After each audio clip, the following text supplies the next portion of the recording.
Hey everybody, today we are going to goldfish Edgar Markov. This is my friend Hugo's deck, so shout out to him for letting me borrow his deck. So Edgar Markov is 3 generic and Mardu, so red, white, and black. He is a legendary creature vampire knight that has eminence. It's a 2017 commander originally, but I think he got the reprint in Innistrad Remastered earlier this year. So eminence ability is whenever you cast another vampire spell, if Edgar Markov is in the command zone or on the battlefield, you create a 1/1 black vampire creature token. He also has first strike and haste, and whenever Edgar Markov attacks, you put a +1/+1 counter on each vampire you control. So definitely vampire, typal, tribal, whatever we want to call it nowadays. So let's see how she plays. So I got 4, 5, 6, 7. Alright. Let's see if this is a playable hand or not. And it's looking a little sketchy. Well, okay. So we got a swamp, Phyrexian Tower. I suppose that does tap for colorless mana and a plane. So we have lands. What color are we missing? I think we're missing red. That could come back to bite us later, but I have a turn 2 Olivia's Bloodsworn, Herald's Horn. That's neat for card draw because you're able to kind of check the top of your library and then draw that card if it is a creature type that you've chosen. So in this case, it's going to be vampires, of course. Henny's a pretty good threat actually. Returning Dust for some removal. Ooh, that's risky. I probably wouldn't keep this in most circumstances, but let's see how this plays out. Maybe it turns out good. So that is our opening hand. We'll say that we're going first. We will draw a card for the turn. We don't have anything out, so there's not a whole lot to think about during our upkeep. I think I would just lead with a swamp. And that's all that I can do for my turn 1. So goes around the table. I fake that I have something like a dark ritual or something, right? So turn 2, it'll come to me. I'll draw a card. Drew into a pretty cool lightning bolt. Great removal in most formats. I don't know if lightning bolt is super strong in here, to be totally honest, but you know, if it comes down to the match being 1v1 and the whole floor is like, or the ground's, you know, like gunked up and you need to hit someone for 3, I mean, there you go. Let's put down planes. And then we are going to cast an Olivia's Bloodsworn. So she is 1 in the black for a creature vampire soldier that's flying. Unfortunately, she can't block, or he, I can't tell. For 1 red, target vampire gains haste until end of turn. So that's actually pretty cool. Nice way to, make sure that you actually get some value out of a big vampire that you dump out. And it's a 2/1. So I will cast Olivia's Bloodsworn. When I cast it, Edgar Markov's Eminence ability goes off. So whenever you cast another vampire spell, if Edgar is in the command zone or on the battlefield, you create a 1/1 black vampire creature token. So I will create a 1/1 vampire creature token. And funny enough, with that token, I remember, I think Hugo got this token from an artist that was selling a bunch of tokens. And this was back in 2019. So I think maybe like a year before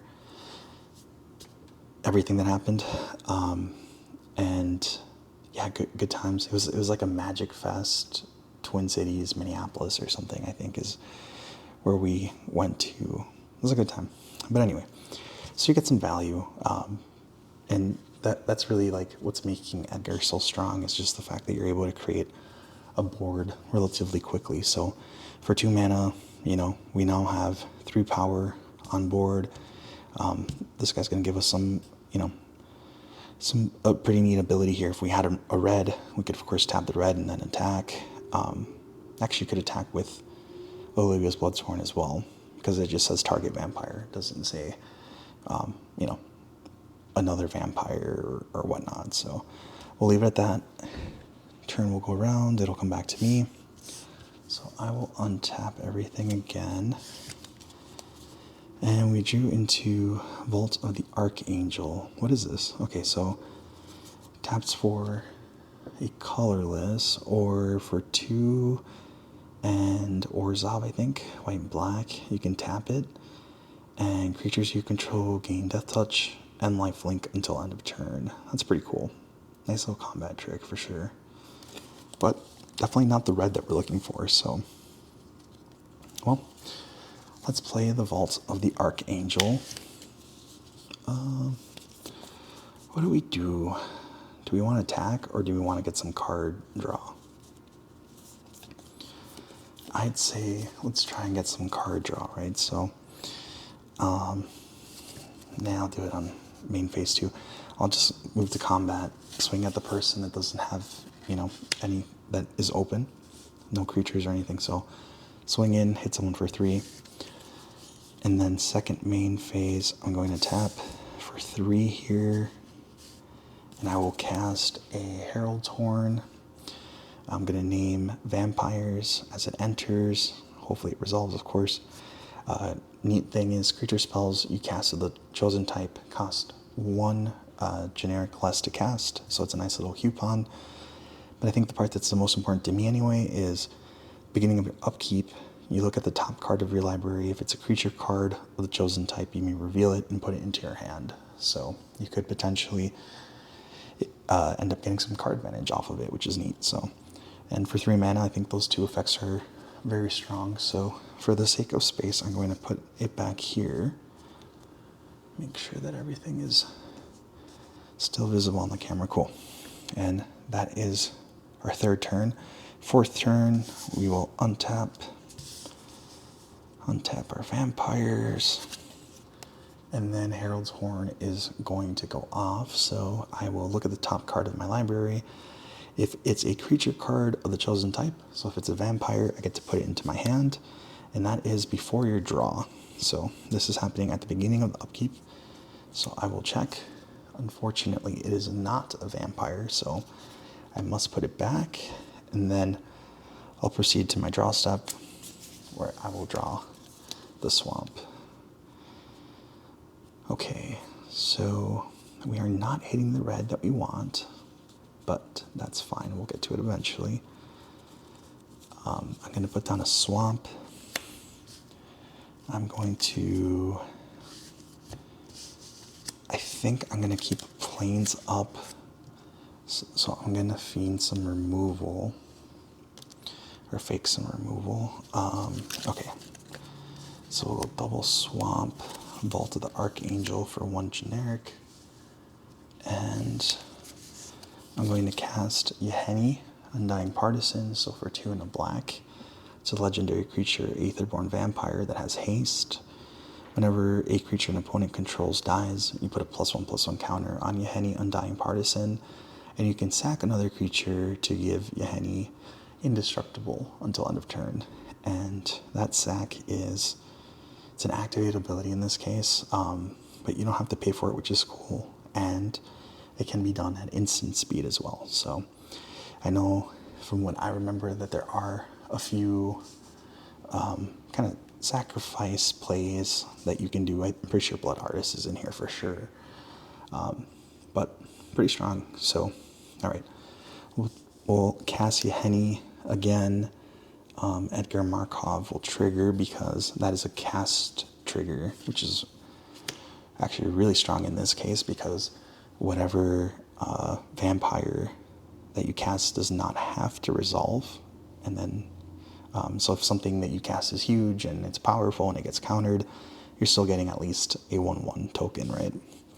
So we'll get a second vampire token here. Let's see. So this one has Summoning Sickness. I'll just pull it back just for example. Yeheni has haste. So whenever a creature an opponent controls dies, you put a +1/+1 counter. So we will move to combat. because we are an aggro deck. So we'll throw 3, 4, 5 at our opponents, and I'm going to pretend that they blocked with the 1/1. And Henny gets a +1/+1. And I've kept the planes up because I am telegraphing that I may have some removal, right? Like a Path to Exile or Swords to Plowshares or something. So then next turn again, we will untap our little vampire army here. And we will, okay, Herald's Horn trigger goes on the stack during our upkeep, so we will check it out. Unfortunately, it is a Wrath of God, but so be it. I think there's some controversy around running like board wipes, or like universal board wipes, I guess, when it comes to creature decks. Some people argue in favor of these board wipes because what happens if, I don't know, you fall behind or your mana screwed or something, you know, board wipe is able to kind of reset the game essentially and like get you back into it. So like that I understand that argument. On the other hand, you know, this is an aggro deck. You're gonna have a ton of creatures. You don't necessarily want to blow them all up, otherwise your game line goes out the door. So I'm still in the camp personally of every deck should run a handful of board wipes. Obviously, select board wipes that make sense. I know that there are some board wipes where you know, they're asymmetrical. So if you can find stuff like that, that's great. So if you're running like a +1/+1 counter deck, I'm pretty sure I've seen a board wipe. There might even be a new one in one of the Final Fantasy precons where it's like destroy everything that doesn't have a +1/+1 counter on it. So like things like that are things to consider. In this case, I mean, Wrath of God, I mean, amazing artwork, super iconic card. It can blow everything up. It just it blows everything up, and then you can't regenerate anything, which is really intense. But you know, you end up kind of hurting yourself too. It is what it is. I mean, there's controversy around that. I think it's fine. So we'll leave it at the top because it's not a vampire, unfortunately. I will draw into the Wrath of God. And now that I'm thinking about it, I actually think I overpaid for the Henny. I totally forgot that this is giving us a discount, so apologies for that. We can't even cast that Wrath of God. Okay, so we'll put down a Plains. And I'm going to, what do I want to do? I mean, I'll go to combat. So 2, 3, 4, 5. We have 5 mana. We need 6. So if we're able to draw into a red source, that'd be sick. Then cast Edgar. Get some action going on here. So 2, 3, 4, 5, 6, 7 actually. So this is 3, 4, 5, 6, 7. Attack in. Return to Dust is instant speed. So I might hold on to it instant speed. Actually, hold on. What does it say? If you cast a spell during your main phase, you may exile up to one other target artifact or enchantment. Oh, okay, so if you cast it as a sorcery, you get to hit 2 things. And you're exiling. That's interesting. Okay. Well, let's say that in this case, actually, now that I'm looking at this, so what I'm going to do instead, because I want to gain a little bit of life, right? Have some padding here. So I'm attacking in. Yahenni is at 3. I'm going to, because I have the right man for this, I'm going to pay 4. And I'm going to activate Vault of the Archangel. Creatures you control gain Death Touch and Lifelink until end of turn. So, you know, maybe that card's kind of underrated in this deck, because all of a sudden, like, people are not going to be in a good position to block anymore, because all these have Death Touch. Lifelink, of course, is cool, but the Death Touch starts to make blocking more cumbersome for your opponents, which is great. So let's see, how much life are we going to gain? 1, 2, 3, 4, 5, 6, 7. So we'll go to 47. And then the turn will come back to us. I'm hoping that we get a red source. That'd be cool. But Herald's Horn trigger first. Revealing Sorin the Mirthless. So he is a vampire, but this is a planeswalker, so that doesn't count with Herald's Horn. So we would just put him back. We'd go to our draw step. That's what we drew into. What does he do? So with this Sorin, you look at the top card of your library. You may reveal that card and put it into your hand. If you do, you lose life equal to its mana value. So it's some card advantage. -2, you create a 2/3 black vampire creature token with flying and lifelink. That's nice. So it's able to defend itself essentially by creating a blocker. And for -7, Sorin deals 13 damage to any target and you gain 13 life. So that could potentially end the game even if you hit someone for 13. If you can get them low enough, of course. So it's like a little bit of burn going on there. That's cool. Or life drain. Alright, so we'll do Phyrexian Tower as our land. Actually, look at the top card of your library. You may reveal that card and put it into your hand. If you do, you lose life. Let's see if we can get a mountain. Why not? Okay, so we'll do 2 black and a colorless. Do a white here, and we'll cast Sorin the Mirthless. Oh, it's interesting. I just noticed that his head is kind of covering up the M and the I there. Okay, so we will cast the Planeswalker. He's going to come in with 4 loyalty counters. We're going to activate his +1s. We'll go to 5. Look at the top card of your library. You may reveal that card and put it into your hand. So it's a Cordial Vampire, which in this case we would have drawn off of the Herald's Horn, but I mean, that's fine. And you may reveal the card, put it into your hand. If you do, you lose life equal to its mana value. So when you're revealing something, you're showing the whole table. In this case, I'm going to lose 2 life. Not bad though. I mean, hey. Unfortunately, the discount doesn't work with Cordial Vampire because he is a double black. What does he do? Whenever Cordial Vampire or another creature dies, you put a +1/+1 counter on each vampire you control. Ooh, that's spicy. Okay. Oh, and that's from Modern Horizons 1. Interesting. I don't remember that card in that set, but all right. We will again go to combat. So we're an aggro deck, so 2, 3, 4, 5, 6, 7. I'm gonna say that another creature died because Yahenni was blocked, right? There we go. And then go around the table. Hopefully we're avoiding board wipes in this case. Back to us. We will untap Herald's Horn trigger first. Ooh, okay, so Savai Triumph. We don't get that to our hand. I mean, we're going to draw into this as a regular card for the turn because it's not a vampire. So put that on top. We will draw into it. Let's see if we can draw into just a mountain. I'm going to +1 again. Sorin. Go look at the top card. Well, that's actually really cool. It's a Bloodthirsty Conqueror. So 3 and 2 black, Flying Death Touch. I think this was from Foundations originally, so this is like a really new card actually. Flying Death Touch, whenever an opponent loses life, you gain that much life. Damage causes loss of life, and it's a 5/5, so I will reveal this. I'll put it into my hand. I'll lose the 5.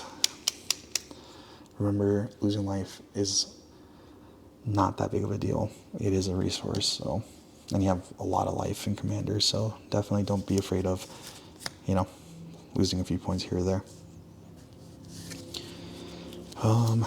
Okay, so we will put down the Savai Triumph as our land for turn. I'm going to... Ooh. There's some sort of tech here, actually. I don't know if I want to... You know what, I'm going to take the Savai Triumph back, because there might be something cool to do here, so I'll put down a Phyrexian Tower. Is that the right play? Yeah. Okay, Phyrexian Tower down.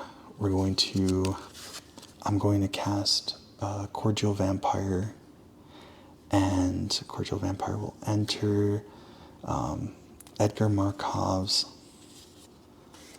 Eminence ability is going to go off. So then I will put another vampire token onto the battlefield. That token does not have haste. I could give it haste, but I don't have a red source yet. But I do want to make my other creatures a bit bigger. So what I'm going to do is I'm going to tap my Phyrexian Tower. I'm going to sacrifice the token that just entered. It's going to hit the graveyard and then disappear. And Phyrexian Tower says just sack a creature. So it doesn't say, sacrifice a non-token creature or anything. So that's pretty cool. And now I have 2 black mana that's floating. Let's see. Cordial Vampire has a trigger, so whenever he or another creature dies, you put a +1/+1 counter on each vampire you control. So I'm going to need more dice. So adding an additional +1/+1 counter there, putting one here, putting one there, putting one over here, and bear with me for just a moment. Let me see if I can get some more dice.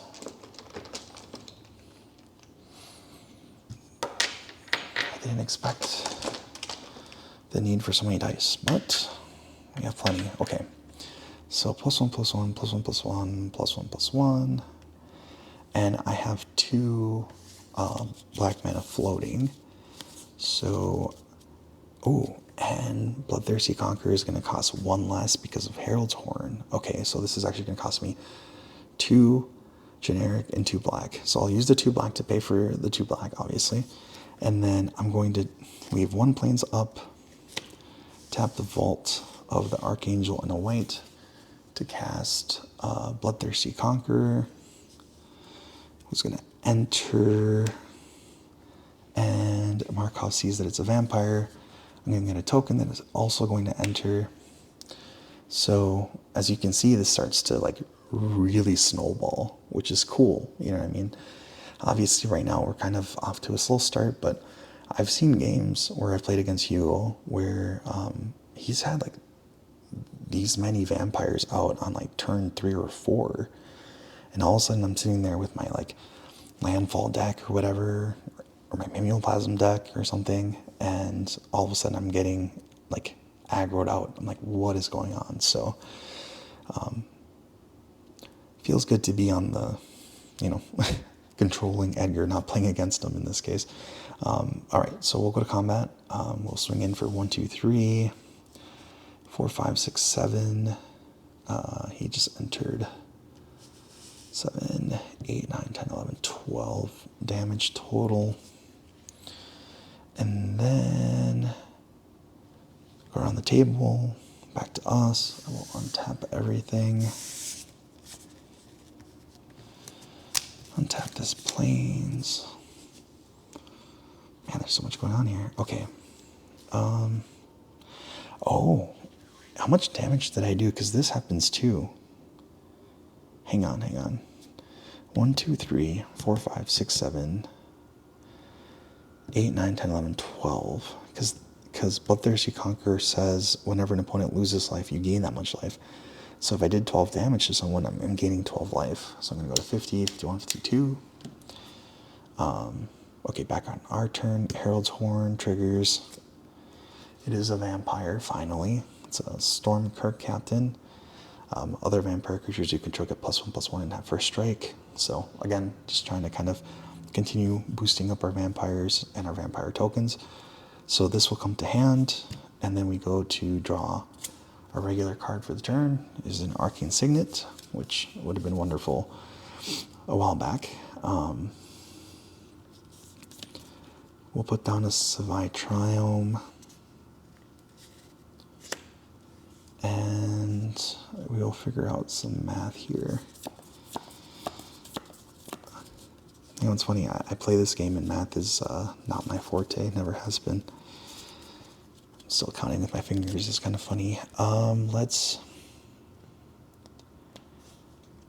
+1, Soren first. To look at the top card, it's a Vampire Nighthawk. Good old classic Vampire Nighthawk. So we'll put that to our hands, and then we will lose the 3 life. Go to 49.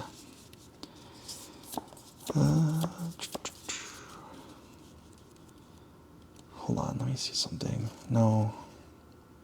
I was trying to figure out if there's a way to cast Edgar Markov this turn, but I think it's going to have to be the next turn, because what I would do is Plains, Vault, to cast Arcane Signet, right? So now we have access to red. Actually, hang on. No. Yes? Ooh, I think this is going to work. Hang on. Oh, ye of little faith. Okay. So Phyrexian Tower, I'm going to sack a vampire for 2 swamps now. So I have 2 black. I tap Arcane Signet for red, so I have 3, 4, 5, 6. Okay, awesome. I can tap out everything, and I can cast the king of this party here, so Edgar Markov. Whenever you cast another vampire spell, so he doesn't see himself when it comes to that eminence ability, which is fine. Whenever you cast another vampire spell, or on the battlefield, but he can be in the command zone or on the battlefield, and he'll still create another token.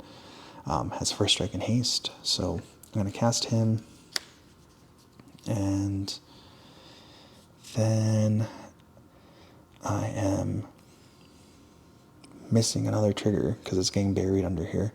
So okay, before Edgar hits the battlefield, right?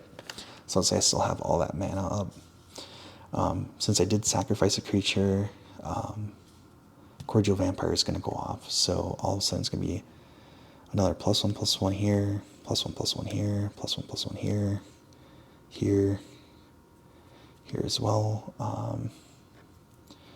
Bloodthirsty Conqueror is going to get a +1/+1, and then we're casting Edgar, and then we're just going to move the combat. So whenever Edgar Markov attacks, you put a +1/+1 counter on each vampire you control. So all of a sudden we're needing to put a +1/+1 on Edgar, +1/+1 on Bloodthirsty Conqueror, +1/+1 here, over here 2, right there, go to 5, and we're going to swing for quite a bit. So now we're attacking for a total of 2, 3, 4, 5, 9, 10, 11, 12, 13, 14, 15, 16, 17, 17 plus 5, what is that, 22, 17, 18, 19, 20, 21, 22, 23, 24, because it's 7, 7, so 24 plus 5, 29, 30, 31, 36 total damage, I think. My math is right. If my math is wrong, roast me in the comment section, please. Yeah, so 36 damage coming through. Yeah.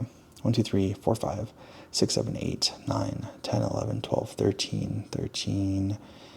We have 14, 15, 16, 17, 17 plus 7. We have 17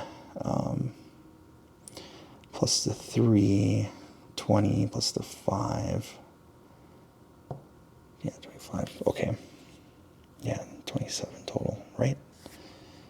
Okay, one more time. With feeling. 5, 6, 7, 8, 9, 10, 11, 12, 13, 14, 15, 16, 17, 18, 19, 20, 21, 22, 23, 24, 24, 25, 26, 27, 28, 29, 29, 30, 31, 31 plus 5, 36. So am I even higher?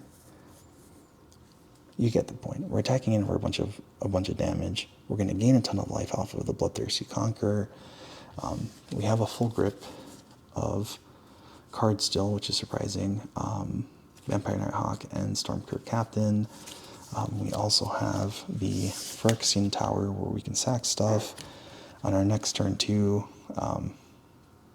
I could even -7 the Markov, I could kill him and then hit someone for 13, and then we're going to gain 13 life. So, it's one of those decks that, again, if you're not running board wipes, or if you're running slow, like if your tempo is off ever so slightly, if you're playing against this, you're going to get crushed by these vampires. And I've seen them get even bigger than this, and all of a sudden Edgar hits the battlefield and it's just like, dude, it's so much to handle, right? But it is a fun deck, and it's a creature deck. It's a typal deck, and I mean, you gotta love that. There's a lot of creature support in Magic the Gathering, and really it's a straightforward deck to pilot. It has a lot of power in it. It's a very popular tribe, and I think Hugo's done a really good job of, adding the cards that have those types of synergies. Corgio Vampire, Phyrexian Tower, obviously Bloodthirsty Conqueror is like perfect for this. I'm pretty sure you would run the other enchantment. I can't think the name of it. Whenever an opponent loses life, you gain that much life, and then it's like whenever you gain life, your opponents lose that much life. I don't know if it's Sanguine Bond or it's another one. But anyway, yeah, let's take a look at the rest of the deck really quick. And I'm so bad about it, but I've been really slow on adding these decks to EDH Rec, but I will. So yeah, Mana Confluence, we got a Swamp in here. We have a different Sorin Markov, Command Tower, of course, Blood Tribute. And then we have this cool looking Dracula, Lord of Blood. It's a Voltaire and Bloodcaster, Markov Blade. I'm just gonna, Legion's Landing's a neat one. And I won the Rune Sage. This is so annoying to play against, because at the beginning of your upkeep, each player sacrifices a non-vampire creature. So like if you're playing a deck that like your whole plan is to go tall, or you're playing like a Voltron deck, this is just gonna like totally shut your deck off, which is annoying. I like your Blood Witch, so he does have some tutors in here. Blasphemous Act again for some board wipes. He's got a couple copies of Draena, Liberator, Last Blood Chief, Dark Tutelage. I've never seen that artwork. I think that looks really cool. Mountain, Emissary, Reanimate. The Three Weird Sisters. What in the world is this? Henrika Damnathi, 2 and 2 black. Okay. Flying at the beginning of combat on your turn, choose one that hasn't been chosen. Each player sacks a creature. You draw a card and you lose a life, or you transform her. You transform them to Fiends of Darkest Night. I don't think I've ever seen this card transformed. I've never seen any of this. Flying, Death Touch, Lifelink. For 1 and 2 black and instant speed, each creature you control with flying, Death Touch, and or Lifelink gets +1/+0 until end of turn. So it's kind of an Anthem effect too. And this artwork is really cool. Huh. Oh, this was from Crimson Vow. Was this from like the collector pack or something? Maybe. Anyway, that's a cool choice, Hugo. I like that. Some more lands, some cool foils for everyone to kind of take a look at. Blood Crypt, Blood Artist. Oh, I love that. It's like a tattoo Blood Artist. It's sick. I'm not sure why Leyline of the Void's being run in here. Maybe he was playing against a lot of graveyard decks or something. So this might be like a meta choice. Tybalt's Trickery. What's that white card from Lord of the Rings? Reprieve, I think? That like bounces a card back. It's like a counterspell in white, basically. Pseudo counterspell. Godless Shrine. Demonic Tutor. Ooh, that's a sick Damnation. Where's this from? I don't know. I can't read any of that. Dominating Vampire, New Blood, Anointed Procession. Ooh, it actually works really well in this deck. I think Hugo could, because he's obviously focusing in on the tokens, he could also run the white, it's not a Praetor, it's like one of the new like big baddies from like the Phyrexia All Will Be One set. It's the Dominus something, it's the white one that's really expensive that has like the same effect. So that would be cool in here. Obviously it's not a vampire, but you know, if you want to go down that direction of tokens, Swords of Plowshares, Teferi's Protection, perfect. Sell the Wreckage. See, this is what I'm talking about with like more defensive board wipes, or like kind of, I mean, Teferi's Protection is not a board wipe, but it's a way of surviving a board wipe, right? For this Pontiff, Captivating Vampire. Hugo's definitely used this to steal my creatures before. It's super freaking annoying. You tap 5 untapped vampires you control, and you gain control of target creature. It becomes a vampire in addition to its other types. Yeah. Cemetery Gatekeeper, Crippling Fear, Phyrexian Arena for some card draw. Eldrazi Monument's a cool choice here, actually, because you're going to give everything +1/+1 and flying and indestructible. We're going to have to sacrifice a creature, but, you know, ideally every turn you're going to be casting a vampire, creating a vampire token, so you'll have stuff to sacrifice. And then Vampire, the Dire Moon, Death Touch, Lifelink.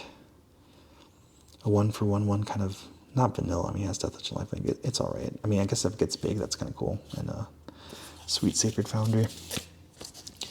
Anyway, that is Edgar Markov. That is my friend Hugo's version of Edgar Markov. I think it's a lot of fun. It's a little annoying to play against sometimes because it does kind of beat me up a little bit, but gotta love the vampires. I know everyone does.